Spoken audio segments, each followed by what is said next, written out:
ಇದು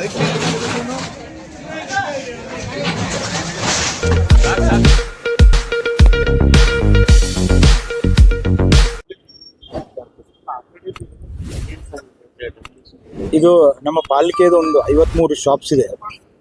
ಓಲ್ಡ್ ಹುಬ್ಳಿದು ನಮ್ಮ hospital premises ಈ ಹಾಸ್ಪಿಟಲ್ ಪ್ರಿಮೈಸಸ್ ಕಂಪೌಂಡಿಗೆ ಹತ್ಕೊಂಡು ಸುಮಾರು ಒಂದು 53 ಸಣ್ಣ ಸಣ್ಣ ಶಾಪ್ಸ್ ಇದೆ. ಸುಮಾರು 50ರಿಂದ 60 ವರ್ಷ ಓಲ್ಡ್ ಶಾಪ್ಸ್ ಎಲ್ಲ ಡಿಲಾಬಿಟೆಡ್ ಆಗಿತ್ತು, ಬೀಳೋ ಸ್ಥಿತಿಯಲ್ಲಿತ್ತು. ಜಾಸ್ತಿ ಮಳೆ ಬಂದರೆ ಸಾರ್ವಜನಿಕರಿಗೆ ಹಾನಿ ಆಗ್ಬೋದು ಅನ್ನೋದು ಒಂದು ಸಂಭವ ಇತ್ತು. ಟೆಂಪ್ರವರಿ ಆಗಿ ಶಿಫ್ಟ್ ಮಾಡ್ರಿ ಅಂತ ಪಾಲಿಕೆಯಿಂದ 2018 ನೋಟಿಸ್ ಕೊಟ್ಟಿತ್ತು ಎಲ್ಲ ಅಲ್ಲಿ ಬಾಡಿಗೆದಾರರಿಗೆ. ಪಾಲಿಕೆ ಅಂಗಡಿಯಲ್ಲಿ ಯಾರು ಬಾಡಿಗೆ ಇದ್ರು ಅವ್ರಿಗೆ ನೋಟಿಸ್ ಕೊಟ್ಟಿದ್ವಿ 2018. ತದನಂತರ ಅಲ್ಲಿ ಬಾಡಿಗೆದಾರರು ನ್ಯಾಯಾಲಯದಲ್ಲಿ ಒಂದು ಸ್ಟೇಯನ್ನು ತೆಗೆದುಕೊಂಡಿದ್ರು. ಇವರಿಗೆ ಯಾವುದೇ ಕಾರಣಕ್ಕೂ ಅವ್ರನ್ನ ಅಲ್ಲಿಂದ ಡಿಸ್ಪ್ಲೇಸ್ ಮಾಡಬಾರ್ದಂತೆ. ಮತ್ತು 12ನೇ ತಾರೀಕು 2026 12 ಜೂನ್ ನಮ್ಮ ಪಾಲಿಕೆ ಅಂತೆ ಆದೇಶ ಬಂದಿದೆ. ಸೊ ಏನು ಸ್ಟೇ ಇದ್ದು ಆ ಸ್ಟೇ ವೆಕೇಟ್ ಮಾಡಿದ್ದಾರೆ. ಹೀಗಾಗಿ ಇದನ್ನು ನಾವು ಎಲ್ಲ ಪಾಲಿಕೆ ಆಸ್ತಿಯನ್ನು ನಾವು ಕಬ್ಜಾಗೆ ತೆಗೆದುಕೊಂಡಿದ್ದು ಹಾಸ್ಪಿಟಲ್ ಕನ್ಸ್ಟ್ರಕ್ಷನ್ಗಾಗಿ. ಮೇನ್ ಉದ್ದೇಶ ಇಲ್ಲಿ ರ್ಯಾಂಪ್ ಕನ್ಸ್ಟ್ರಕ್ಷನ್ಗಾಗಿ. ಈ ರ್ಯಾಂಪ್ ಕನ್ಸ್ಟ್ರಕ್ಷನ್ ಮಾಡುವಾಗ ಹಾಸ್ಪಿಟಲ್ಗೆ ಇವೆಲ್ಲ ಈ ಶಾಪ್ಗಳಿಗೆ ಧಕ್ಕೆ ಆಗುವ ಒಂದು ಸಂಭವ ಇದೆ.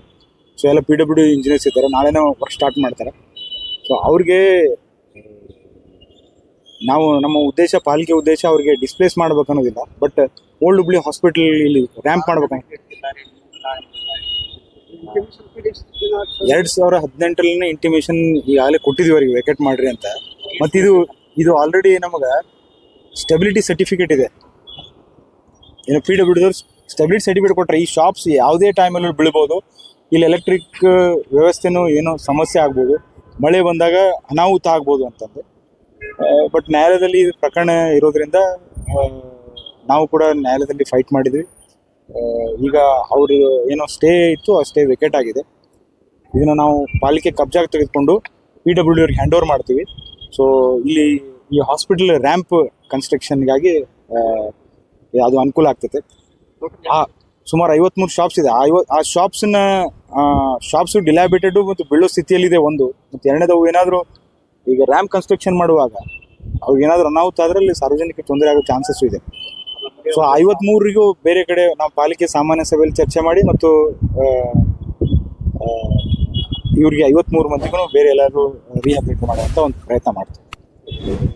3 ಶಾಪ್ಸು ಸುಮಾರು ಒಂದು 40 ವರ್ಷ ಹಿಂದ್ಗಡೆ ಎಲ್ಲ ಮಾರಾಟ ಮಾಡಲಿಕ್ಕೆ, ಇದು ಬೇರೆ ಬೇರೆ ವ್ಯಾಪಾರ ಮಾಡಲಿಕ್ಕೆ ಬಾಡಿಗೆ ಆಧಾರದ ಮೇಲೆ ಬಾಡಿಗೆದಾರಿಗೆ ಕೊಟ್ಟಿದ್ವಿ. ತದನಂತರ ಇದು ಹಾಸ್ಪಿಟಲ್ ಕನ್ಸ್ಟ್ರಕ್ಷನ್ ಆಗ್ತಾ ಇದೆ. ಇಲ್ಲಿ ರಿಟೈನಿಂಗ್ ವಾಲ್ ಅಂದರೆ ರ್ಯಾಂಪ್ ಮಾಡಬೇಕು. ಆ್ಯಂಬುಲೆನ್ಸು ಮತ್ತು ಫೈರ್ ಫೈಟರ್ ವೆಹಿಕಲ್ ಮೂವ್ಮೆಂಟ್ಗೆ ಕಡ್ಡಾಯವಾಗಿ ಇಲ್ಲಿ ಒಂದು 7 ಮೀಟರ್ಸು ನಮಗೆ ಜಾಗ ಬೇಕಾಗ್ತೈತೆ ಇದು ರ್ಯಾಂಪ್ ಮಾಡಲಿಕ್ಕೆ.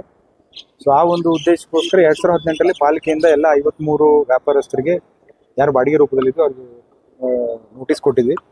ಆ ನೋಟಿಸ್ ಮೇಲೆ ನ್ಯಾಯಾಲಯದಲ್ಲಿ ಸ್ಟೇ ಇತ್ತು. 2019 ಸ್ಟೇ ಸಿಕ್ಕಿತ್ತು. ತದನಂತರ ನಾವು ಪಾಲಿಕೆಯಿಂದ ಅದನ್ನ ಮ್ಯಾಟ್ರನ್ನ ಪರ್ಸ್ಯೂ ಮಾಡಿ ಈಗ 12/6/2026 ಆದೇಶ ಆಗಿದೆ. ಆ ನೋಟಿಸ್ ಏನು ಸ್ಟೇ ಇದೆ, ಸ್ಟೇ ವೆಕೇಟ್ ಆಗಿದೆ. ಸೊ ಹೀಗಾಗಿ ಈಗ ಹಾಸ್ಪಿಟಲ್ದು ರ್ಯಾಂಪ್ ಕನ್ಸ್ಟ್ರಕ್ಷನ್ ಇಮಿಡಿಯೇಟ್ ಸ್ಟಾರ್ಟ್ ಮಾಡ್ತೀವಿ. ಆ ಒಂದು ಹಿನ್ನೆಲೆಯಲ್ಲಿ ಎಲ್ಲ ವ್ಯಾಪಾರಸ್ಥರಿಗೂ ಮುಂಚೆನೇ ಹೇಳಿದ್ವಿ, ಎಲ್ಲರೂ ನಿಮ್ಮ ಏನು ಸಾಮಗ್ರಿಗಳಿದೆ ಅದನ್ನ ದಯವಿಟ್ಟು ತೆಗೆದುಕೊಂಡು ಹೋಗ್ರಿ. ಇಲ್ಲಿ ಈಗಾಗಲೇ ಅವು ಸುಮಾರು PWDಯಿಂದ ರಿಪೋರ್ಟ್ ಇದೆ, ಅವೆಲ್ಲ ಡಿಲಾಬಿಟೆಡ್ ಕಂಡೀಷನ್ಸಲ್ಲಿದೆ. ಬೀಳುವಂಥದ್ದೆಲ್ಲ ಯಾವುದೇ ಸಮಯದಲ್ಲಿ ಬೀಳ್ಬೋದು. ಸ್ವಲ್ಪ ಜಾಸ್ತಿ ಮಳೆ ಆದರೂ ಬೀಳೋ ಸಂಭವ ಇದೆ. ಸಾರ್ವಜನಿಕರು ಯಾರಾದರೂ ಏನಾದರೂ ವ್ಯಾಪಾರಕ್ಕೆ ಬಂದವ್ರಿಗೆ ಅವ್ರಿಗೂ ಹಾನಿ ಆಗೋ ಸಂಭವ ಇದೆ.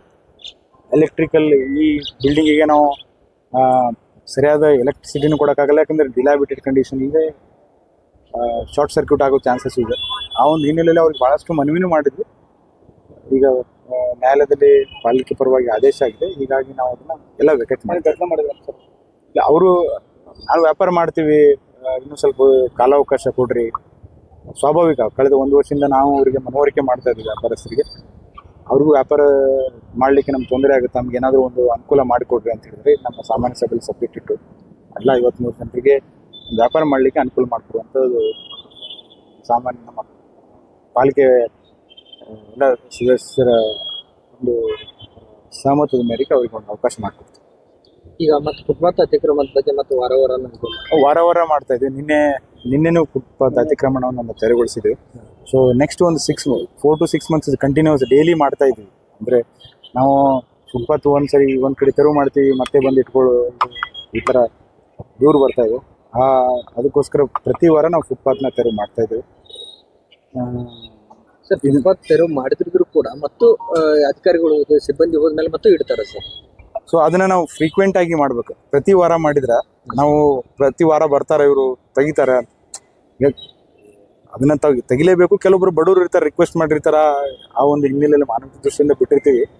ಸೊ ಆದ್ರೆ ಅದು ಸಾರ್ವಜನಿಕರಿಗೆ ತೊಂದರೆ ಆಗ್ತಾ ಇದೆ. ಆ ಥರ ಫುಟ್ಪಾತ್ ಅತಿಕ್ರಮಣ ಮಾಡೋದ್ರಿಂದ ಪಾದಚಾರಿಗಳಿಗೆ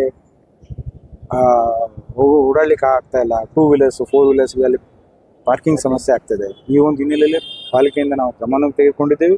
ಹೋದ GB ಇದ್ರ ಬಗ್ಗೆ ಭಾಳಷ್ಟು ಡಿಸ್ಕಷನ್ ಆಗಿತ್ತು, ಫುಟ್ಪಾತನ್ನು ನಾವು ತೆರವುಗೊಳಿಸಬೇಕು ಅಂತ.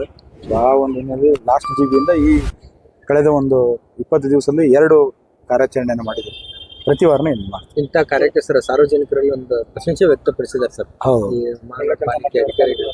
ಹೌದು, ನಮ್ಮ ಪಾಲಿಕೆ ಎಲ್ಲ ಜೋನಲ್ ಕಮಿಷನರ್ಸ್, ಎಲ್ಲ ಪೌರ ಕಾರ್ಮಿಕರು, ಎಲ್ಲ ಸಿಬ್ಬಂದಿಯವರು ಚೆನ್ನಾಗಿ ಕೆಲಸ ಮಾಡ್ತಾ ಇದ್ದಾರೆ. ನಿಮ್ಮ ಮಾಧ್ಯಮದವರು ಸಹಕಾರ ಇದೆ. ಸರ್, ಈ ಸಾರ್ವಜನಿಕ ಶೌಚಾಲಯ ಈ ಸಾರ್ವಜನಿಕ ಶೌಚಾಲಯ ಸುಲಭ ಶೌಚಾಲಯ ಸುಮಾರು 11 ಕಡೆ ನಾವು ಪ್ರಪೋಸ್ ಮಾಡಿದ್ವಿ. ಪಾಲಿಕೆ ಎಲ್ಲ ಸದಸ್ಯರು ಅವ್ರಿಗೂ ಕೇಳ್ತೀವಿ, ಮತ್ತು ಜನಪ್ರತಿನಿಧಿಗಳಿಗೂ ಕೇಳಿಕೊಂಡು ಅವ್ರ ಅನುದಾನದಲ್ಲಿ ಒಂದಿಷ್ಟು ಶೌಚಾಲಯಗಳನ್ನು ಕಟ್ಟಲಿಕ್ಕೆ ವ್ಯವಸ್ಥೆ